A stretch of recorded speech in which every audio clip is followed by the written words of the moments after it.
really smash this game. We'll see what the draft has in store, though, as Gangplank, probably a smart one, will be the first ban from KLG. Skarner on the other side from Gambit, and there's Morgana, actually. A lot of respect going across towards Gambit after the last time these two teams played. Gangplank and Galio were big picks for Gambit, really helped them win out towards the bottom side of the map that KLG love to go towards. With those being taken off the board and Chaos Latin Gamers having themselves the first pick, you're looking at things like the potential Rakan or Caitlyn priority, given that the Rakan has just been banned away from KLG. Yeah, kind of some of the strong ADs losing some of their better supports. Kai'Sa, though, the last ban there from Gambit. So interesting to see a blue side Rakan ban, but kind of makes you think that KLG have something pretty specific in mind, not wanting to take that first pick here for themselves. So we'll see what turns up here in pick one of the draft. You would expect it to be the Caitlyn AD carry. Right now she does generate a lot of pressure, but instead they're going to shift their focus over towards the Swain. Now, this is something that Plugo, at least in day one, didn't really bring out for himself. You do have the option to put it up towards the top lane where Nate did play it, and to be fair to him, in those team fights he was able to offer a lot of value on that Swain champion. So perhaps a bit of a comfort pick for KLG in the top side. Maybe, I mean, Swain passive very good in any sort of scrappy team fight situation. Ezreal, though, will be the pick for Lodic, and I know Diamond was talking a little bit about Braum the last time we spoke to him, so maybe just going for a more aggressive support here for Edward, who has been a pretty stellar playmaker from that lane all tournament long. Interesting that they've decided to put so much priority on the Ezreal. It feels like that they want to get Lodic on something safe. Again, remember, KLG, they love to play through the bottom side of the map. They love to send Tearwolf down there, and they want to try and get Fix and Slow rolling. So Gambit have just said, you know what, we're going to go for a hyper-defensive bot lane. Ezreal and Braum. Instead, we're going to look to play through the top side of the map, and you would imagine something like a Trundle to come out for Gambit towards the next half of the. We'll see if it gets stolen here, though. Tearwolf has not really been on the Trundle side of the jungle a lot so far this tournament, but the Caitlyn pick was, I think, expected. Maybe KLG, knowing they could likely get it in the next rotation, instead pick it here as their second. And I think you kind of mentioned already, jungler pretty likely maybe a support with a couple of bans already through, but actually Trundle will get picked up, and that looks like insta-lock Anivia from Kira. Wow. Now, this has been pretty heavily banned away from Kira's hands because it is a big comfort pick for him. He pulled it out in the finals of the LCL, and he had a stellar performance on it. It has been a big comfort pick for him for a very long time, and it would not be surprising if he locks it in for himself. But instead, he's just going to show it off. He's going to remind them, hey guys, you've left this open. We're warning you that if you give it to us, you might regret it later. Pesky time is tricking me, and it looks like falling all the way down to Kha'Zix as the lock-in here. Thought about maybe on in the top side, but actually giving Diamond a pretty aggressive jungle here against what we presume is a Trundle, maybe shying away from the tanks, given that Trundle is on the board. Exactly that. It also gives you a bit of extra early dueling power with the Kha'Zix. Currently has a 0% win rate in the play-in stage. We'll see if Diamond can be the first to change that. But Chaos Latin Gamers, remember that if they do lose this game, they are out of contention for securing that first place spot. So going to be very important for them as they progress into the second phase of bans. Well, Cassio and Ornn are actually the bans on either side. A mid lane ban for Gambit and a top lane ban there for KLG. So right now, KLG are just banning away top laners because you're expecting the Swains going towards the top side. They want to try and give Nate the best matchup possible. But if you're looking at Gambit now, things like the Gnar raise in priority. So I feel like a good ban here could be that champion. Alternatively, it looks like that they're just going to show the respect once again and take away the Galio, that extra global that Gambit showed good proficiency on the first time these two teams met. Also respecting the flexibility with the Camille ban, not wanting Nate to potentially swap it up and give Swain over to Plugo. So we'll see if Gambit take mid or top here. I think where you give counter picks is actually pretty important given what's transpired so far in this draft. You know KLG are probably setting up for Fix to have a very good game on Caitlyn, and they'll keep it safe. Kind of an old school tank at this point, pops up every now and then, never seems to go away in any metagame. It is Maokai. Now, Stasios, he has moved away from the carries. He played Fiora at the beginning of the day, and now he's just going back to something that he played a lot during the regular season, just that engage front line that really facilitates a lot of utility and just tankiness coming into the mid-game portions. And KLG, we talked about the potential flex of the Swain. Plugo yet to play the Swain so far in this tournament, but I'm sure he's more than happy to. And the Cho'Gath would be a very fine and healthy pick into the tree. Yeah, I had a chance to talk to some of the Latin American broadcasters, and apparently Nate just loves Cho'Gath. I can't explain why. They couldn't explain why. But he always asks, Coach, can I play Cho'Gath, Cho'Gath, Cho'Gath? Not what I expect from a top laner, but apparently he loves it, and Cho'Gath Alistar will be the picks. Rounding out Alistar does offer KLG an element of engage. You then have the follow-up from the Cho'Gath, and Gambit returning to comfort. You have the Kha'Zix. He can enable the top side of the map. He has potential ganks in both the Maokai lane and the Anivia lane. Bot lane likely going to fend for themselves, just trying to mitigate a lot of the pressure that the Caitlyn's looking to exert in the early game. And we'll see how things play out. For Gambit, though, this feels very much like a regular season comp. Very slow early game, will spike pretty heavily around the mid to late, especially when you're likely going to be running a double tier composition from the Anivia and Ezreal. But for KLG, they have pressure in the early game. They have pushing lane bot, they have pushing lane top, and arguably, you even have a bit of a push in mid with the Swain up against Anivia, especially pre-6. So KLG, the early game is where they're going to want to try and be proactive, and that is really where they shine. Yeah, it makes sense, certainly, with their style. I think both teams sort of representing that, hey, Gambit, no, we need to play a slow, controlled game, get our win, and then put ourselves in the best position to claim that first spot solely. For KLG, they know this is their tournament, so might as well play something that feels comfortable, feels very well aligned with their style, and either go out with a bang or get a win and upset this group even more. We shall see how things play out. Pressure is on for KLG. They were not able to win the rematch against Rainbow 7 earlier in the day, and they need this win if they still want to have a chance at that top spot. Kira, I'm excited to see him play Anivia. You and I were just talking about Anivia. We're both pretty hyped about the champion. We both love it. Big fan of Anivia. Such a fun, skill-intensive champion that I think when you see players with mastery on it really do a lot of things. Kira has gotten a lot of respect already for his proficiency on the champion, so we'll see what he can get done here. Plugo has also been, I think, a very good-looking mid laner all tournament long, so the matchup in mid certainly a lot to look forward to, but I think for both teams, we should see some pretty top-quality league for them, given that both these comps feel like they fit them. And I want to use this opportunity just to remind people about what happened the last time that these two teams met, because Gambit, they came in with a game plan. They drafted the Galio, they drafted the Gangplank, and it was very much around stop KLG from snowballing bots. And they were able to do it. You can see they had a major lead for 91% of the game. They had a massive gold difference at the 15-minute mark with about 2.5k gold, and they were able to get a lot of kills. So Gambit, the first time round, one of the big praises that we had for them was that they just seemed very well prepared. Certainly did, and I think have shown, again, a lot of different strategies. So we'll see what this more standard step back, if you will, does do for them here. Edward and Lodic maybe getting a little fancy here around the tri-bush, but I think for the most part, the level of play has expectedly risen for all the teams at this tournament as they adapt, they prepare, and they learn more. Again, in Best of Ones, you have very little room for error, so making sure you execute when it matters certainly matters. Exactly that. And when it comes to error in the early game, Nate is someone that I always look at, because I've been pretty critical of him. I feel that he was the big weak point of KLG in their finals, and I feel like in the laning phase is an area where he often struggles.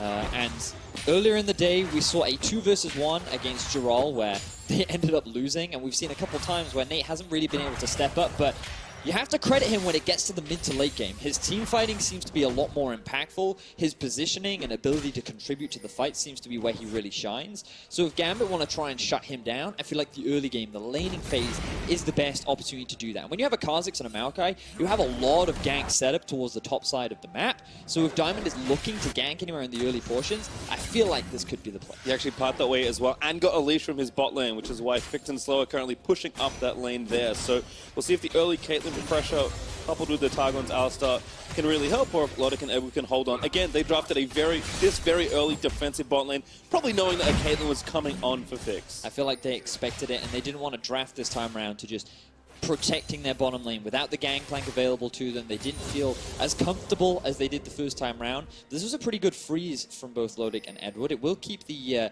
minion wave just underneath the tower without it pushing back, which means that KLG have to show that respect, otherwise they could be overextending, allowing Diamond procs for a potential game. T-Wolf, though, kind of as expected, does get spotted by Kira's ward there on the Raptors, so potentially passing towards bottom. Diamond, they're already looking, in fact, sees the speed train in the river and knows that that's not a safe route to potentially go topside. Stun, though, he's going to land from Kira. Good chunk of damage out there from the E. Kira using a lot of his mana in the early game to apply a bit of pressure. He is winning out very effectively in a lot of these trades. And note that he is running the spell book as well. often see a lot of debate between Anivia players around whether you run the Spellbook or you just go for Comet and you take something defensive like the heal. Kira values having Ignite early on in the lane, and then perhaps shifting it over to a Teleport for the laning phase, because you often want to just get back to base so you can get your early tier and start stacking it up. And then later on to the game, things like Ghost and Heal but just become way more valuable. So having that diversity is definitely what some Anivia players love to have. Certainly like seeing that, but as you said, a little less combat effectiveness as Slow does move up and get good vision as a ward spot onto the Gromp camp.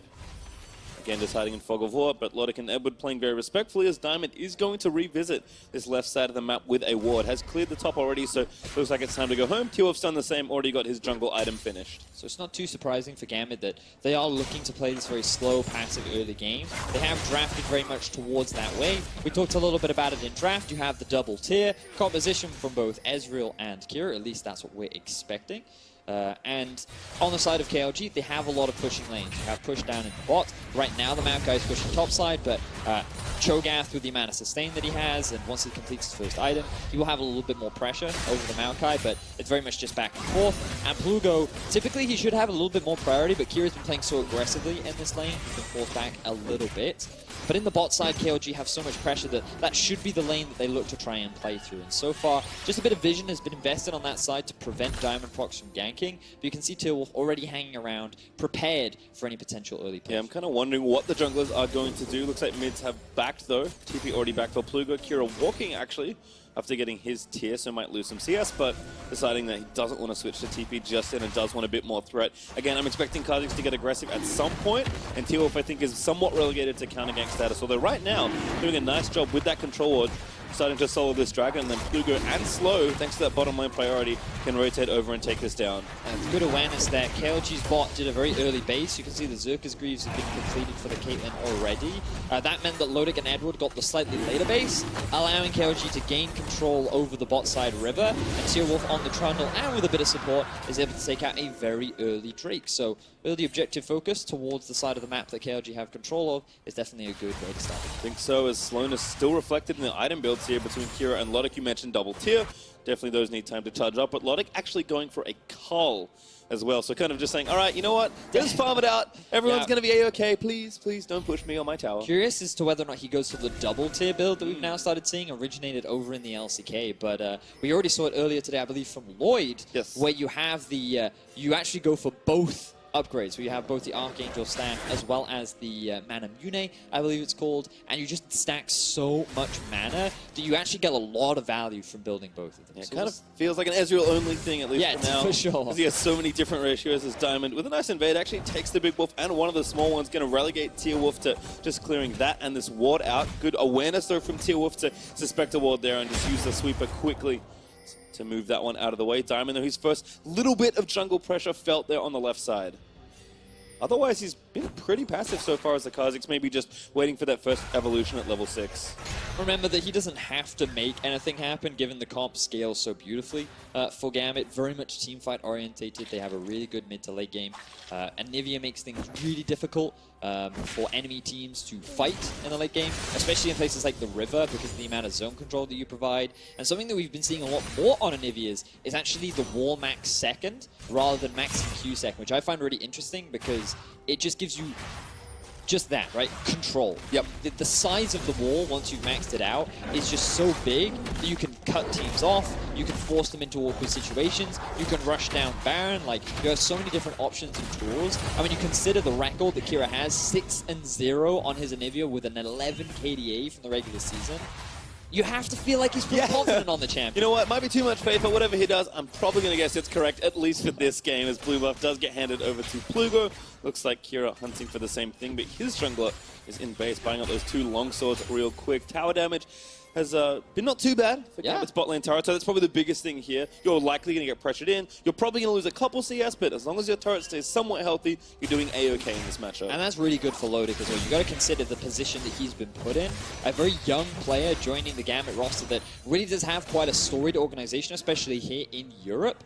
And coming into the tournament, expectations were kind of mixed around Gambit's performance, especially individuals like Diamond, Prox, and Edward. Are they washed up now? Can they still play at the high level? And to start the day off through a 3-0 off the back of this young player, mainly playing through him, seeing his carry potential, especially on the Kaisar, has really demonstrated the faith that they had on him, and he's been able to live up to those expectations. All right, well, this is sneaky. Vic's going to step forward. Slow got spotted, so I think that's going to call that off.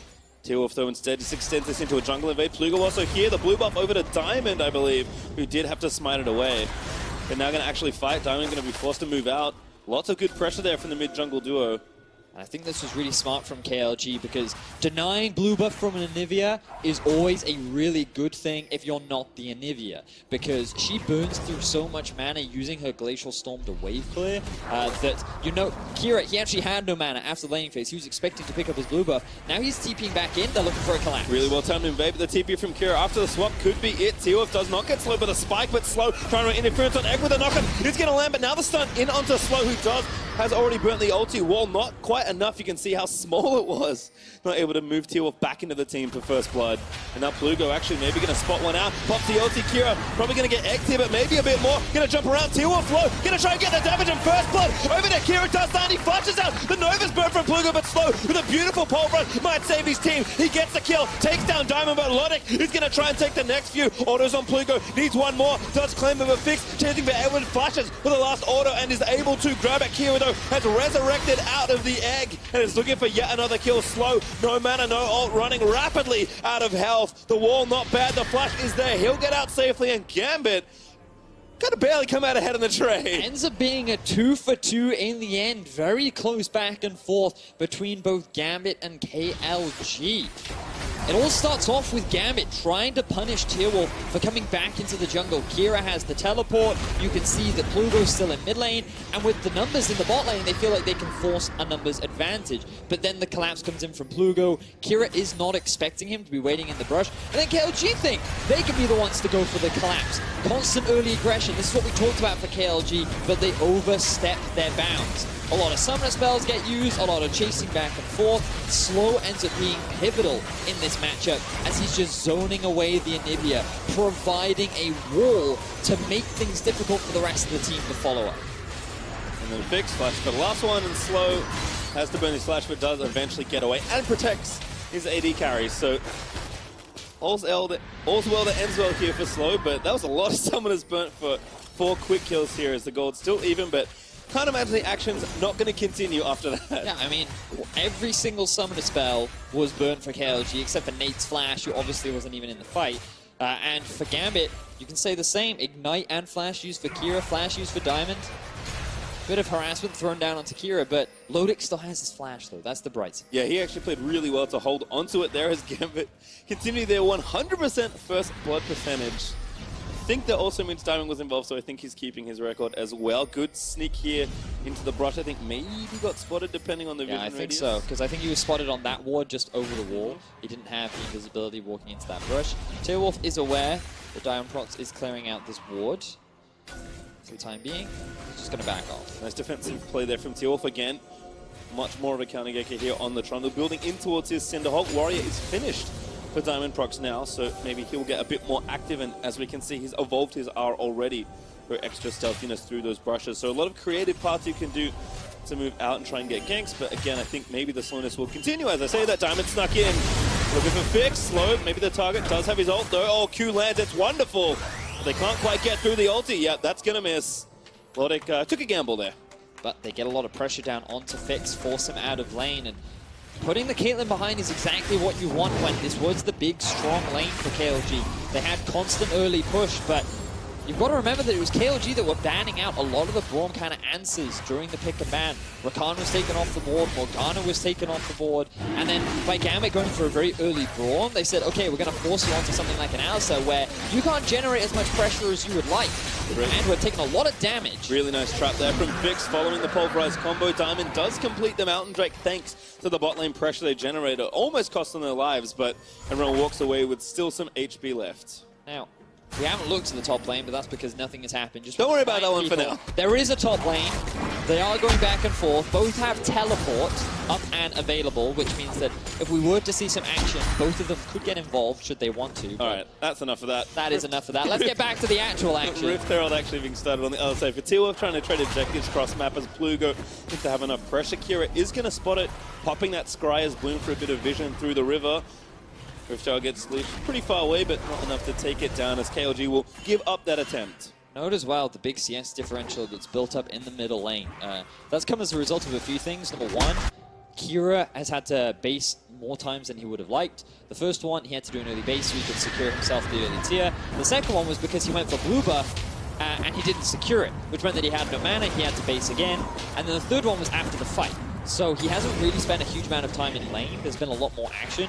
And because he's still holding on to the Ignite, not having the teleport versus the teleport of Plugo means that he's just been able to sit around in this middle lane. He has a slight experience advantage, a full level up, in fact, over Kira, and this will be pretty valuable moving into the later fights. Yeah, swaps back to Ignite this time as he secures himself blue buff on his own this time around. Take too much extra time for him to do it. Stun's going to miss though. Plugo with a nice juke right, trying to get the lightning back for the trade. You can see, despite all that mana, still going to take a while for Kira to charge things up, but Roa is finished, Kira is charging, so things are kind of going exactly how Nivea wants them to here. Oh, Edward, nice steal. Gets that juicy gold. Edward, he's back! King of supports. Certainly been having a good tournament so far. 74 gold on the Scuttle Crab is nice. As T-Wolf maybe too far forward here. Diamond Prox waiting behind for the invade. Again, trying to sneak through, but this vision from KLG has been really good. Diamond's still going to sneak through, but how far can he get? Makes it with his brush. Finds really control ward and takes it down. The true predator right there is forced to jump away because T-Wolf is hanging around. Just looking at the state of the map, remember, Gambit's comp very geared towards scaling. They didn't really need anything to happen in the early game. They've now started completing a couple of major items. There's even a skirmishing in the bot. Yeah, again, another good trap on the Egg. Forced to flash away. Guardian Prox uses the ulti to just disengage T-Wolf, who I think had a pillar ready. Nate now looking for Stayhouse. Could be something here with the Feast. Looking again for the tower dive. With a lock up there. Maybe move back from Stayhouse. Quick at the 1v1. It's going to be close to Rupture. Misses Nate. He's going to take one more turret hit, I think, with Stayhouse. Thinks it's enough. It's not quite. Pops a stopwatch. And Stayhouse out of mana. Like, what do you do? Going to maybe walk back in, but Nate's going to run away. Sapling, toss it into the brush, mate. Oh no, Stayhouse. He can do it. There we go. Gets the 1v1. Maokai solo kills Cho'Gath. The ultimate battle of tanks is won by PvP Stejos. Wow. You were against the top lane, Pastry, and look at that. The most hype matchup. I take it all back. It's great. As Stejos picks up the kill under the turret. Both tanks, I think, maybe overstepping some of their bounds here and there. I saw the stopwatch in the inventory, yet I still wasn't expecting it. Oh, man, that was pretty great. We'll get an in-depth replay, I'm sure, in a second. But save that for Endless Owner. Yeah. But sure, Nate, they'll have it unlocked. that was all Nate. Now we should have another fight. Yep, Edward again, a little too far forward. Flashless, I believe, after that. The TP's coming in, though. And now again, Edward being pulled back forward, caught out with no teammates around. Slow with the pulverizers fixed, able to land the kill. And now Vision of Empire is going to attack Logic for a slow, but Diamond is what they really want. T-Wolf flash Q's forward for the slow. Rupture going to miss as Diamond flash a bit slow. Still in that flash. Headbutt Pulver and T-Wolf claims the kill. KLG find themselves two quick picks as Gambit trying to gain control of the river when they don't have priority elsewhere. Fortunately for them, Kira was left uncontrolled in the middle lane. He was able to take down that first tower, and the gold still sits in the favor of Gambit. Yeah, about 1,000 up now after that, so clearly very valuable objective to take. As Logic still defending solo, but should be okay for now.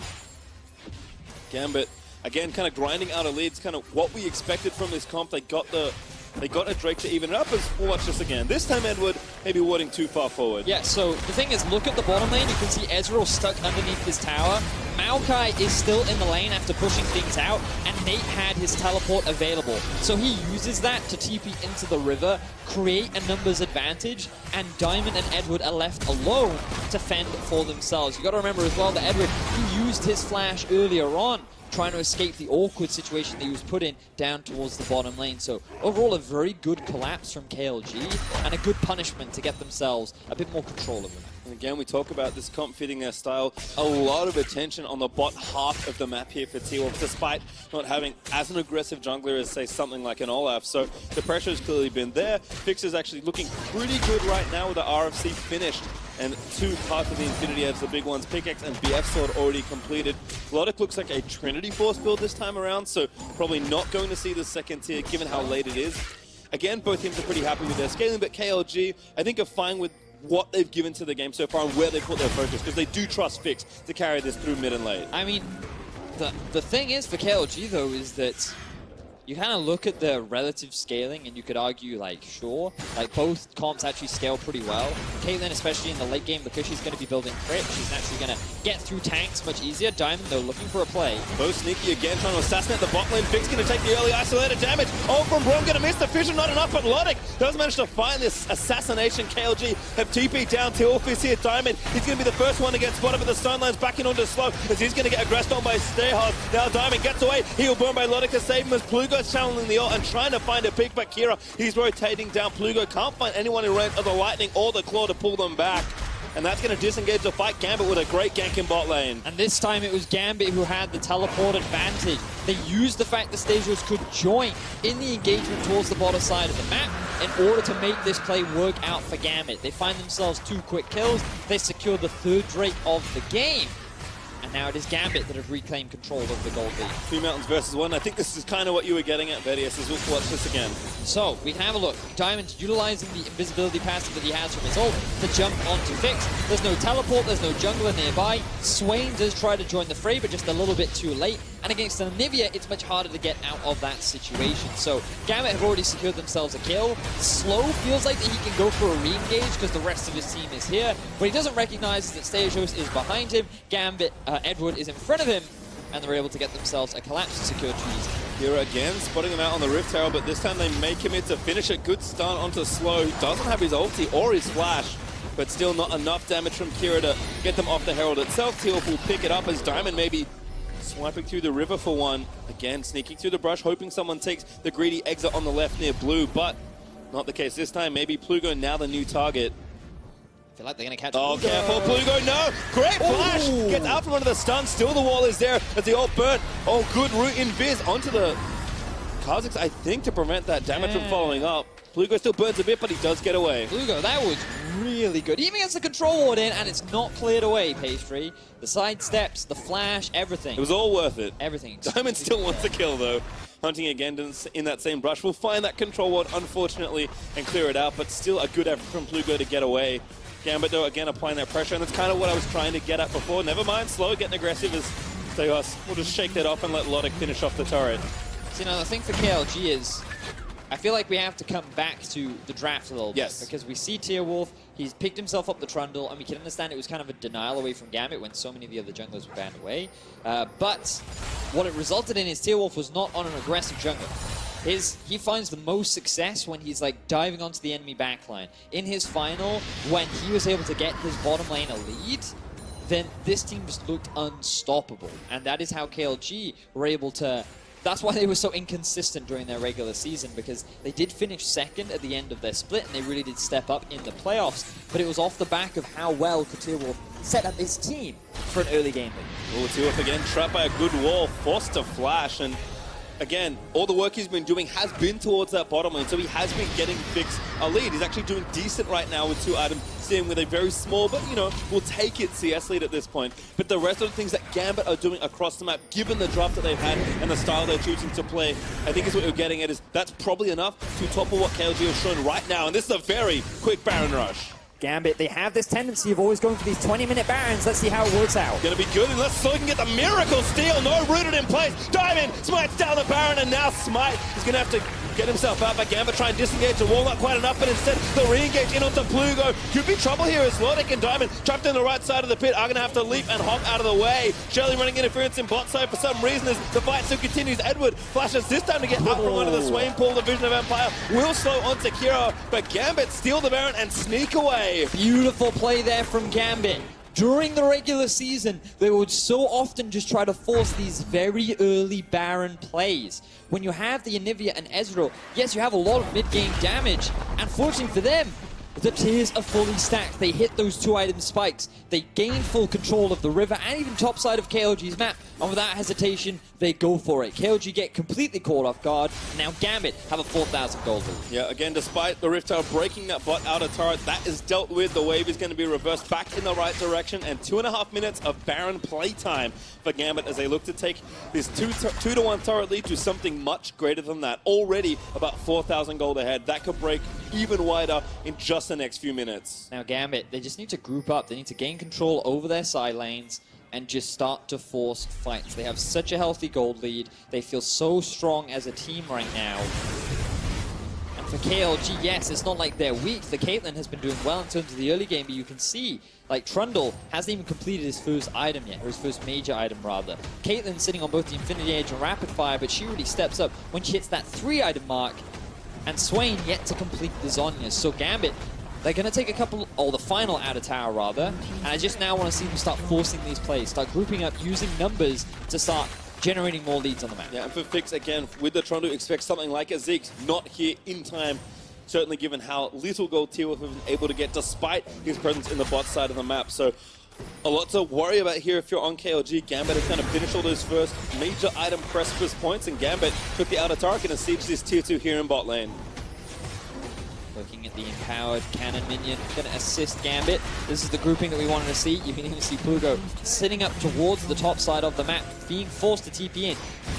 Gambit could go for a dive, very risky though against a Cho'Gath and Anaz. Yeah, Anivia are pretty good in sieges though. Have to be careful of the CC. Nate not going to get stunned there by the Anivia Q, but the turret's taking so much damage they're just trying to protect these banded up minions for as long as they can. A few more shots, it goes down, now the fight starts. Stales to the front, flashes back to the Guardian, a great ult from Evan, gonna knock through the whole of the team. The fissure is good, and the fight will be won by Gambit. A couple trades here, back and forth, but Fix almost gets sniped by Lodix Q. Still the ace in the hole, blocked by Edward. Plugo with a good son, he's trying to keep himself alive for a little bit longer. The Nova procs, but it's not quite enough. Kira barely missing that wall, but Lodix will chase him down, and Gambit will sweep that fight. Gambit looking convincing as they still have 4 members alive. Only 2 of KLG stand in the way. Pastry, I think they're looking to end the game. Straight to the Nexus is what they're looking for. Fix zoned off by an Anivia wall. The Nexus turret falls. The Baron's still there for 20 seconds as Gambit look to finish the game in record time for them. The Baron will be enough. 2 more kills. The Ace and the Nexus will be given. Kira,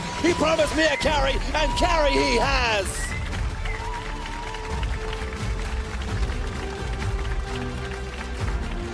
Gambit will knock out KLG from the play-in stage. They are no longer in contention of securing that first place spot, but it becomes even more secure for the Gambit squad. Over the last year, this organization has struggled in the international and play-in stage. But this year, things are starting to change. 4-1 in the group stages. 1 game left to play. And if they played like that, Gambit are on track to make it to that best of 5. And I think that's the thing that Gambit can really take away from here. A big stumble, you have to think, in the first game of the day, given how dominant they were on their first day of play. But this has to feel so much better, and they're going to have the right mindset, the right momentum to win that crucial final game and claim the spot. Again, still quite a bit to determine as we move through this group, but we kind of went from 4 teams to 2.